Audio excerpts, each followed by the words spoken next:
I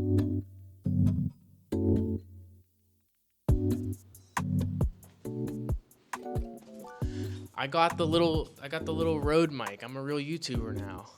So Arri just put out a new video recently, and it's one of the worst things I've seen from an Arri since Bo's Afraid.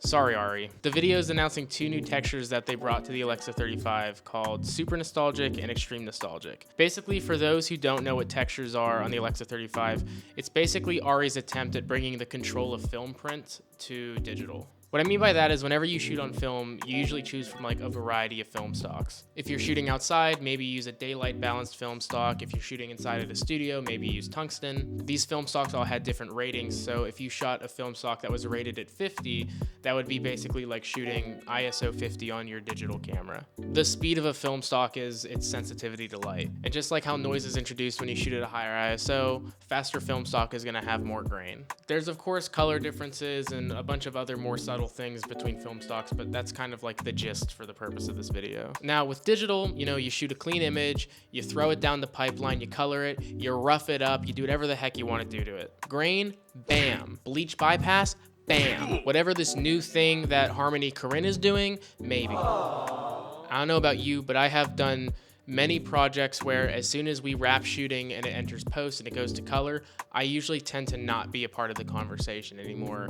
And I don't even see what the final color looks like until I see the video online somewhere. And that's pretty common for a lot of jobs. Now through these textures, Arri is trying to bring some of that control back to the DP by allowing you to select some of these like little subtle filters and bake that into the image at like the sensor level.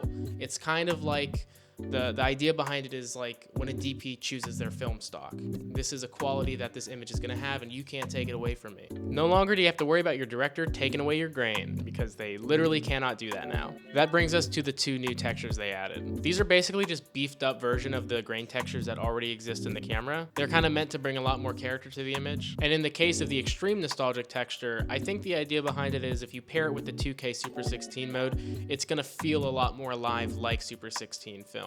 Most of the projects I've shot on this camera so far, I've done in 2K Super 16 mode with the nostalgic grain filter on because I've always found that it kind of punches into the sensor more and it pronounces that grain a lot more. So I'm kind of curious to see what this ends up looking like because I thought the grain was pretty pronounced already in 2K mode. I went ahead and shot 8 clips. I did 4 in 4.8K open gate and 4 in 2K Super 16 mode, and I basically just ran through every strength of grain preset, and then I have a default clip with nothing on it at all. I figured I would just let these play. I'll label them. We can run through and compare how all of the grain settings look. And then also what I thought would be cool is comparing it to the grain in something like Filmbox. So we'll take a look at how the new textures stack up next to Super 16 mode in like Filmbox. Anyway, take a look, leave your thoughts below, and enjoy.